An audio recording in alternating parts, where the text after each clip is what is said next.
All right. You see the name or title of the video. It's got nothing to do with Illuminati.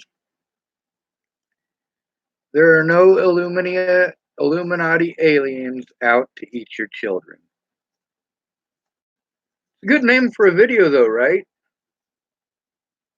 There's a group called Targeted Individuals that I am a part of.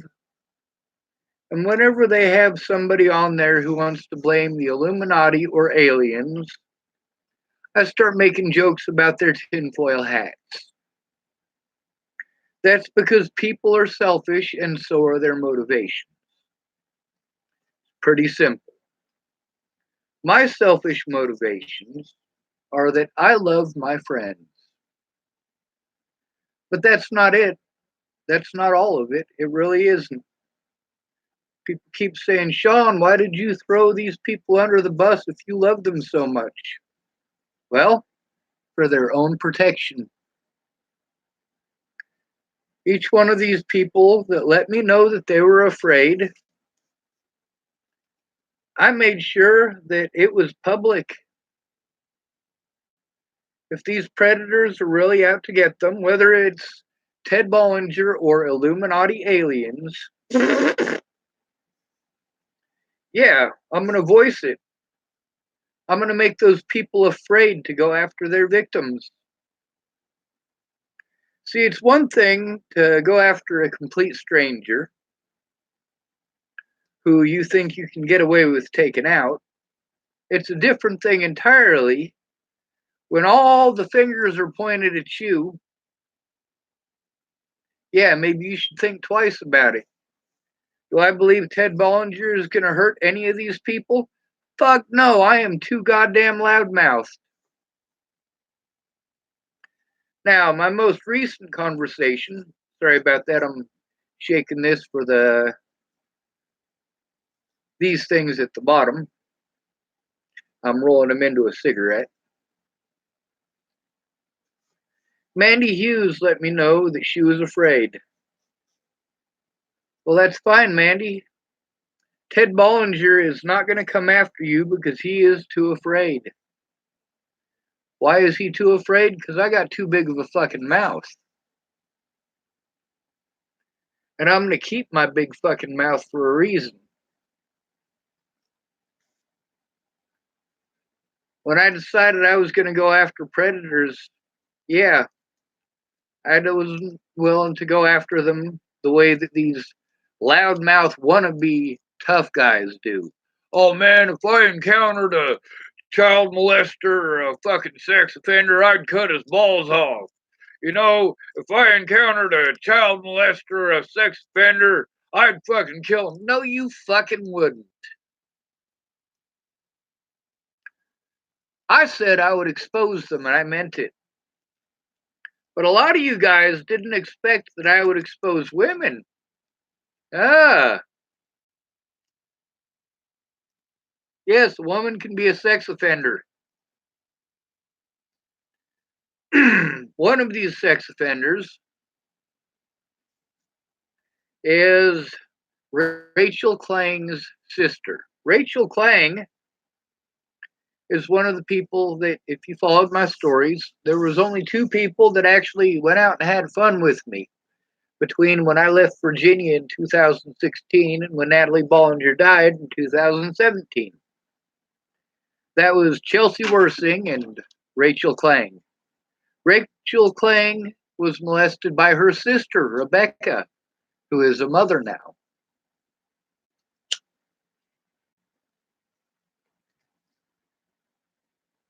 Rachel was underage at the time. There is no statute of limitations on child molestation. There's not. Rebecca Klang, to this day, can go to prison for what she did to her sister. Will she? Probably not. She's female.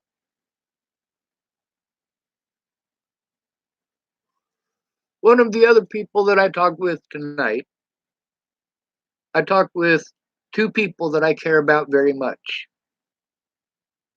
And I recorded both of those phone calls, by the way. And yes, I fully expect both of those people to be pissed. But also, the truth needs to be out there. Rihanna Ingersoll, the video Ray Ray, is about Rihanna Ingersoll. It's a conversation between her and I, where she verifies the things that I was saying. Now, you watch the beginning of the video, and you get bored after a couple of minutes, you're going to miss everything.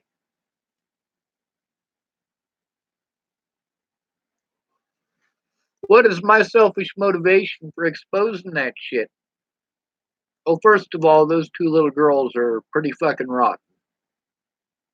But I hope that they're in a good foster home. I hope. My very first foster home was outside of Scottsbluff, Nebraska. I liked it there. Now, the other one that I talked with is Lori. Lori, I've been trying to get her to actually give a shit for about 2 years. Her and Monkey both. Lori was going to call me last week. She didn't. She was going to call me the week before as well, but she didn't. She couldn't. She's too tied up in the drugs, too tied up in the court system. She has no money, and she has to worry about legitimate problems. Not this bullshit that people in houses scream at each other over, like, motherfucker, I said Busch Light. I didn't say Budweiser. What the hell's wrong with you? Does it fucking matter? Does it really matter? It must be these people's fault. It must be those people's fault. These people are all junkies. Those people are all alcoholics. I'm in Nebraska. 90% of this town is still drunk from last night.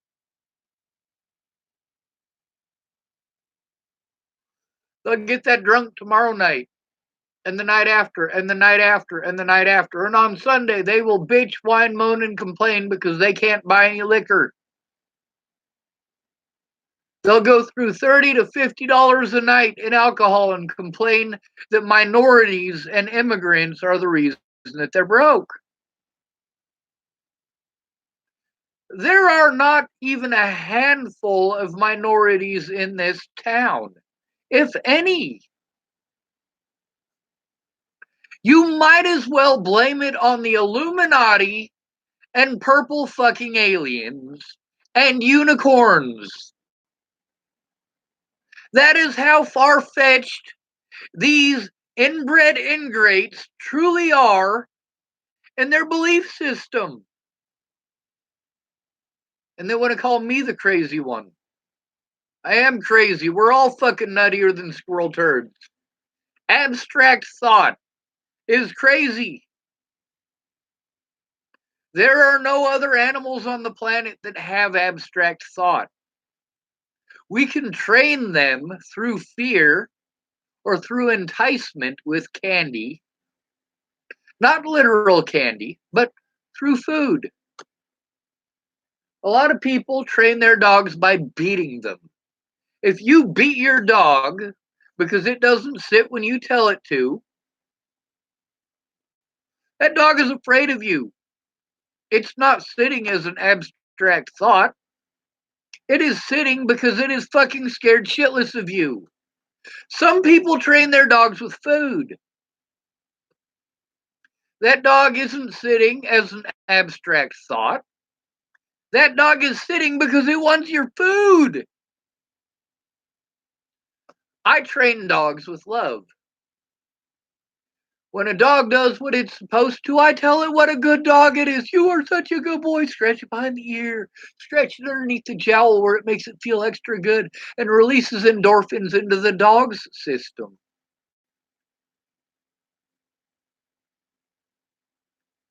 Humans are all crazy. Every fucking one of us.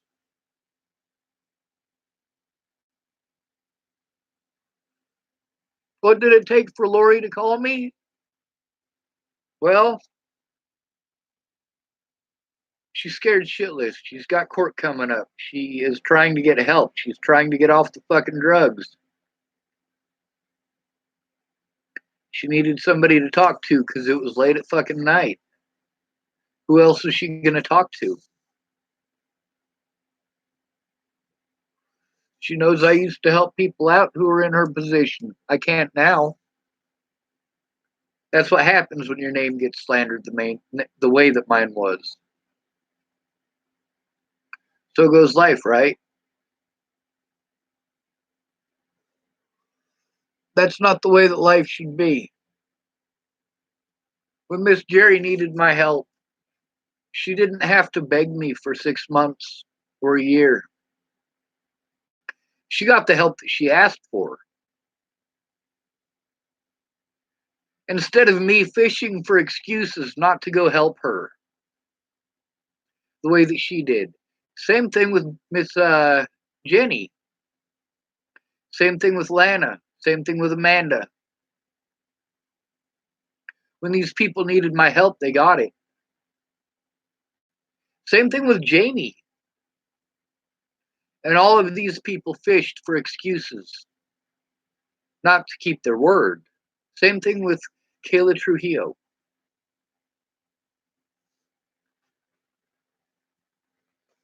Kayla Trujillo is different from all of these other people that I just named, though. Do you know why? Because she never needed my help. She was never in a position where she needed to ask me for help. She had a support network. Now, Miss Peaches, that's Kayla Trujillo, understands the life. She has been among the homeless people since she was underage. Matter of fact, Bear had sex with her when she was underage. But then we encounter the legal age of consent. Sure, she wasn't 18, and we think of 18 as the legal age where it's okay, almost socially acceptable for someone of his age to have sex with somebody, at least legally. But actually, legally, it's 16. Here in Nebraska, it's 15. Alabama, they're trying to change it to 13. 13 years of age is the legal age of consent. No! That's fucking gross.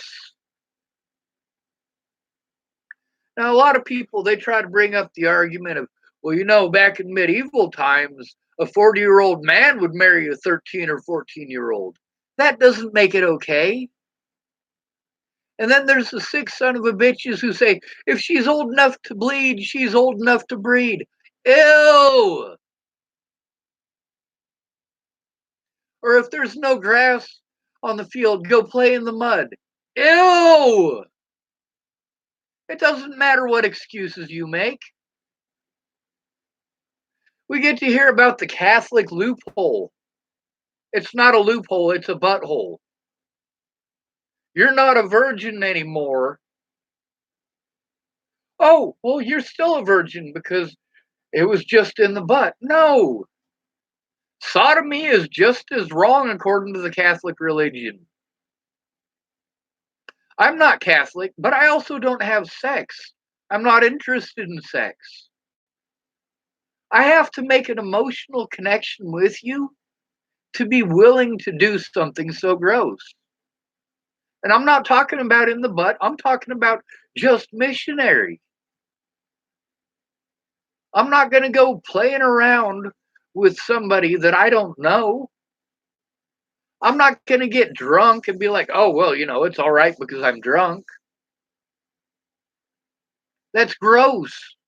Those things are gross to me. Now, all of these people, every one of them, except for Kayla Trujillo, I helped out on multiple occasions.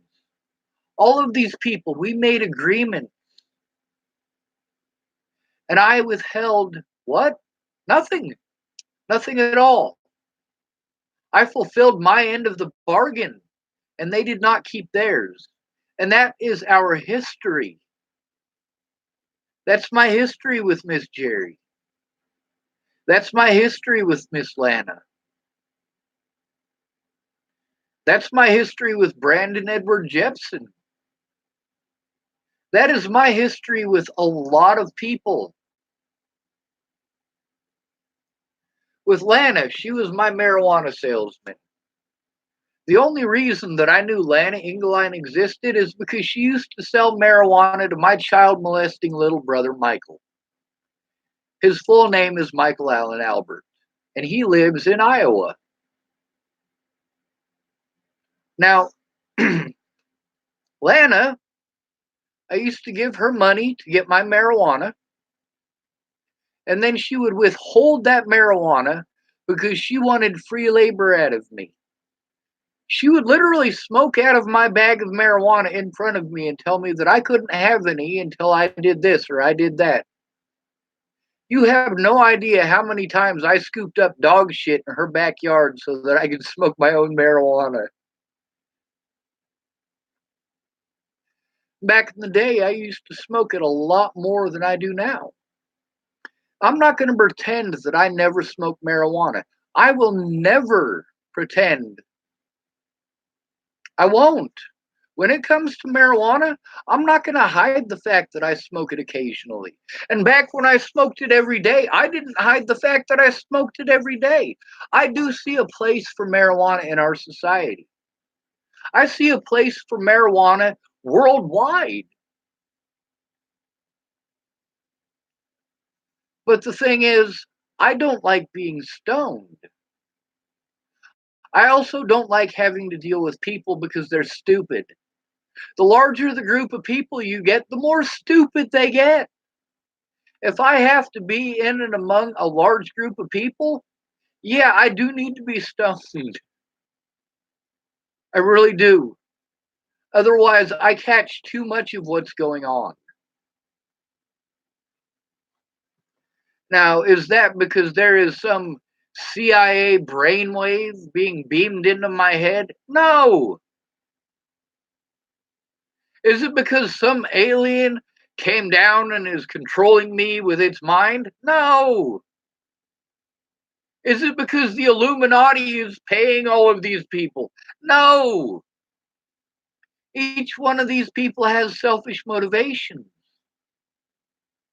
And many of those selfish motivations are understandable. With Lana Engeline, she's disabled as all fuck. She's got degenerative disc disease, just like me, but she's had it for a lot longer. She can't go up there and fucking scoop up all of that shit. And she had St. Bernards at the time, mind you, so we're not talking about a couple little dumplings. We're talking about like landmines. I mean, these are some fucking turds. Now let's talk about Miss Jerry. She never made enough.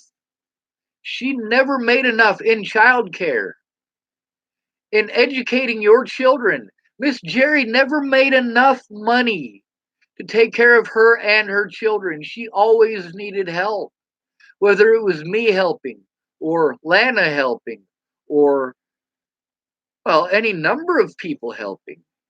If those people hadn't helped, Miss Jerry would have been homeless.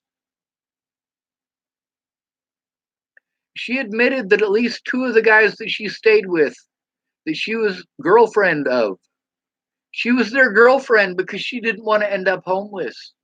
Now she's getting older. She's not as cute as she was. So it's more difficult.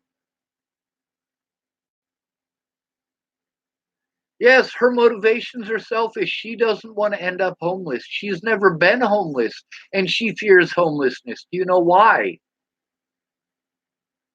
Because just like the rest of you, even those of you who say that's not the way it is, that's not the way it is, you know who is easiest to victimize. Miss Jerry, if she ended up homeless, she would have to worry about losing her children. Yes, that's a selfish motivation, but at the same time, it's understandable.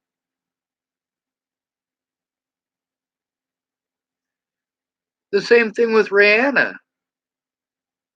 I mean, yes, she had selfish motivations for doing what she did, but it's understandable. She was afraid, just like that dog that you beat. A lot of other people, their motivation isn't fear. Them two girls that Miss Rihanna and I were trying to help take care of, their motivation is candy. Rihanna could have trained those children with food, but she couldn't. She couldn't grasp the concept. She didn't have any thought of that nature. It didn't even occur to her because she was so drunk all the time.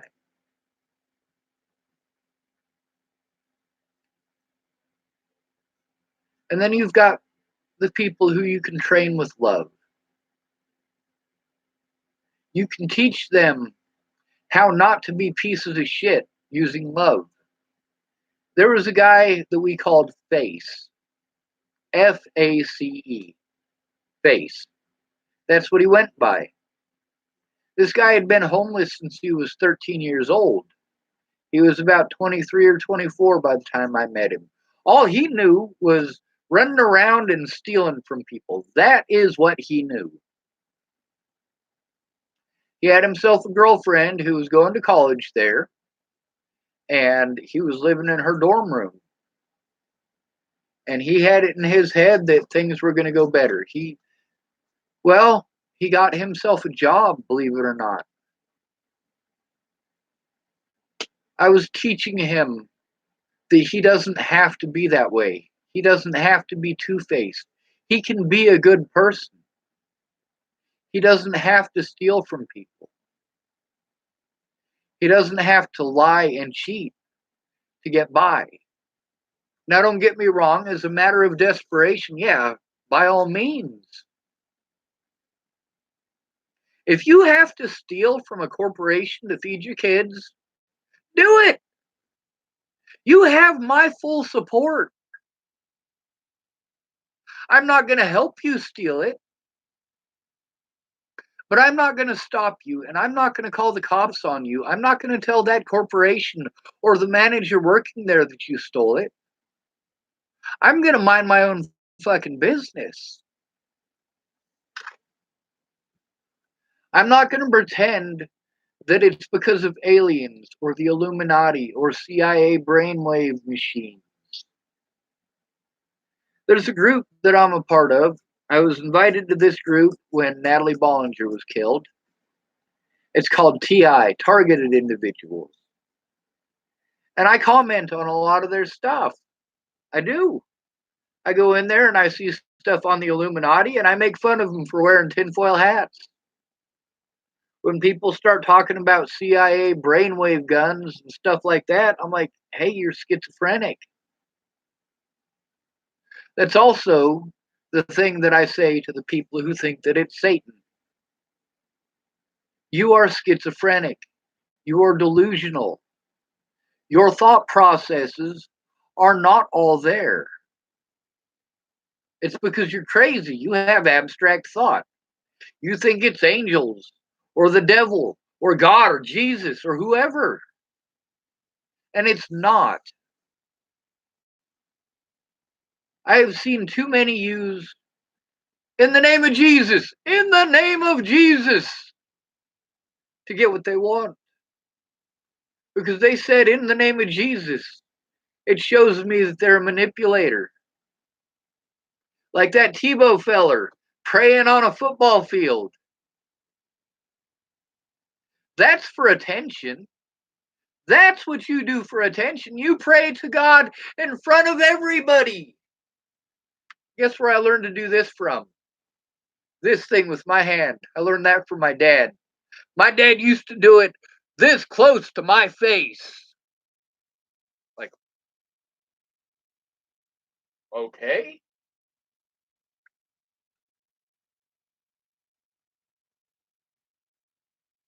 Now, when I tell people that I am not okay with what they're doing, they automatically flip their fucking switch. They become bipolar.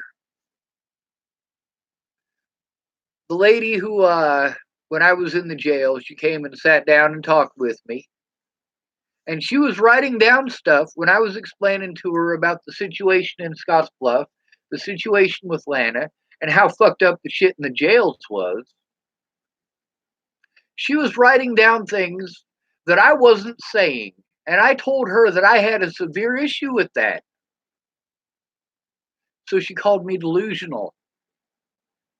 Come to find out that the people that I was trying to tell her about, the whole situation surrounding me ending up in that jail in Scottsbluff, started here in Chapel, Nebraska, with Sheriff Scott DaCosta and Jen Beebe from Region 1. Now, this woman who I saw in the jails, I actually wrote her name down. It's on a piece of paper upstairs. She's not an alien. She's not carrying a CIA brainwave gun. She's not a purple fucking unicorn. She's a human being with selfish motivations. Now, what are her selfish motivations? Well, here's the thing. That situation with Scott DaCosta and Jen Beebe resulted in me going to the Scottsbluff Hospital and actually being assaulted by a guy named Ruben. When I was telling this story to this woman in the jails, and she was writing down whatever she wanted, well, right after I got out of jail, they transferred me there. I told them that I was going to make a police report about what they had done as soon as I got out of jail. So they made sure that instead of getting out of jail, they took me somewhere where they could try to discredit me again. The same exact thing that Sheriff Scott DaCosta did. And guess what? That very same woman works there. Not only that, but she had already heard that story before because her best friend in that place is Ruben. She works both at the jail and at the 5th floor of the Scottsbluff Hospital. And yeah, I observed it very closely. Ruben is her favorite person there. He's also a little wannabe gangster, a little baldylocks. He's got no hair on top, no hair on the side, no hair on the back. Wears big diamond studded earrings. Thinks he's a fucking badass. He's a punk ass little bitch. He's a fucking bully. And that woman trying to call me delusional because I was telling on those people. You know what she used as her excuse for calling me delusional? Because I said that Natalie and I were friends. That's not a lie. By Natalie's own admission, we were friends. The key word there is were. Matter of fact, she was my best friend. The key word there is was. But she's dead now. For an entire year before she was killed, I went through hell. If I could have taken screenshots, you guys got to see, it was March, I believe, of 2017. Tim Beeson calling me a chimo. If I'd have known how to take screenshots then, I could have sent her those screenshots then and proven to her, hey, Natalie, see, I'm not bullshitting you. Your ex-boyfriend who held you down, screamed in your face, and stole your dog is calling me a fucking child molester. I'm not joking, Natalie. These are not jokes. This is actually happening. When I finally exposed her dad as a sexual predator in December of 2017, I had already gone through an entire fucking year of that goddamn bullshit. Selfish motivations. Selfish motivations. Natalie did not want people to know that she was all fucked up on heroin all the goddamn time. Were my motivations selfish? You goddamn right they were. I wanted to see my friends. I wanted Jamie and her son to be safe. I wanted people to stop smacking my phone out of my hand, spitting in my face, telling me I just need to man up, telling me I just need to let it go. People saying, hey, Sean, why don't you come back to Boulder? Because when I go back to Boulder, I have to deal with tweaker fucks who bought their drugs from Matty Boa. And yes, you can go back through. I took a whole bunch of videos, where I held my beautiful machine here up to my computer like this while I was scrolling through my Facebook.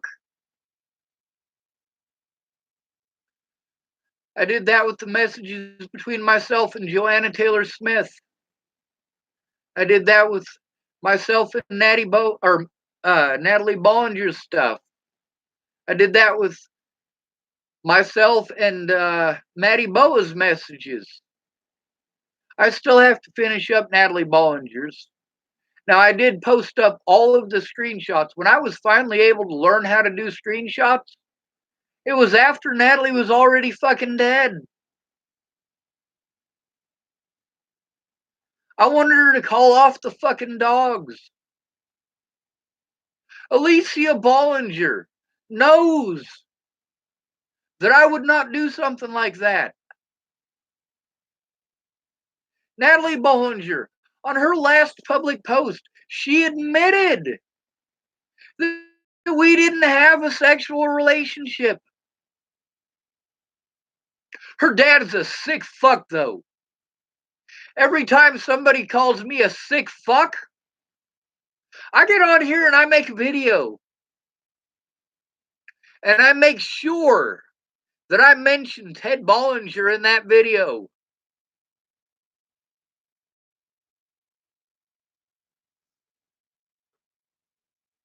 I hear these punk ass little bitches saying, oh yeah, I'd chop the balls off of a fucking child molester. I'd kill a child molester. No, you fucking wouldn't. Ted has been able to do whatever the fuck he wanted for the last 2 years. He got to run around with a loaded firearm despite the fact that he's a felon. He got to go fuck around with methamphetamines. He got to go on a high-speed chase with Alicia Bollinger, who, despite the fact that she is a lying fucking cunt, is somebody that I still fucking care about. She is still a human being. No, she's not with the CIA. No, she's not a purple fucking unicorn. No, she's not a goddamn alien.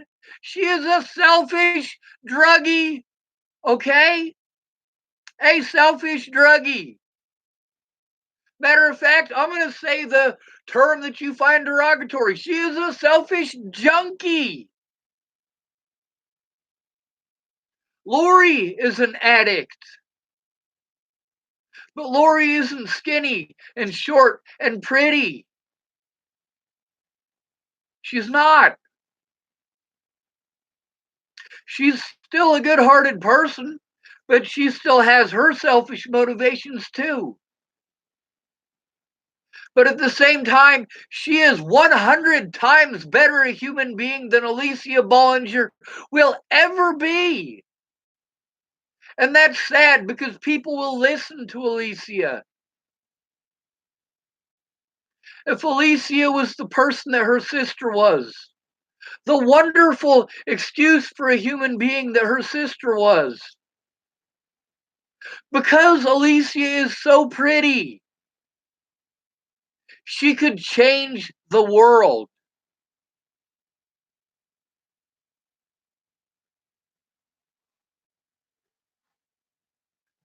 It's not the Illuminati.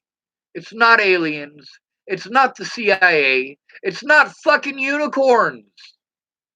It's selfishness. Yes, I want my life to be over. But I also do love myself. Nobody else is going to fight this hard. Nobody else. They're going to make excuses until it happens to them or their families. Did the Bollingers give a fuck about missing people? Before Natalie died, I sure as fuck did. They did not. After Natalie died, these people all pretended to be me. Imagine that.